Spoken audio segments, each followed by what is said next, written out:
30 டேஸில் வந்து எப்படி ஜெர்மன் லாங்குவேஜ் லேர்ன் பண்ணுறது அப்படின்னு நம்ம தமிழில் பார்க்கலாம். இன்றைக்கி வந்து எபிசோட் 1. இதுலேருந்து நம்ம டெய்லியும் கண்டினியூஷனாக வீடியோஸ் போட்டு பார்ப்போம்.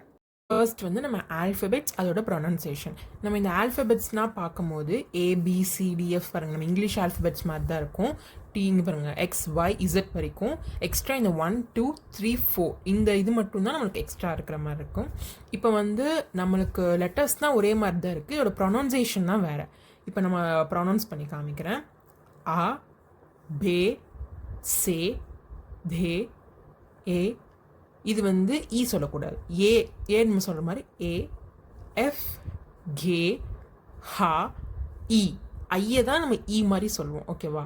இ, யாட், கா, எல், எம், என், ஓ, பே, கு, எர், S, day, U, V, W, X, Y, Z, SZ, A umlaut, O umlaut, U umlaut. இங்கே மேலே வந்து 2 டாட் மாதிரி வச்சுருக்கோம் பார்த்தீங்களா, அதனால் umlaut அப்படின்ட்டு அதுக்கு சொல்லுவாங்க. ஜெர்மன் அப்படின்னா டாய்ச், ஜெர்மனி அப்படின்னா டாய்ச்லாண்ட். நெக்ஸ்ட் வீடியோவில் பார்ப்போம். பாய்.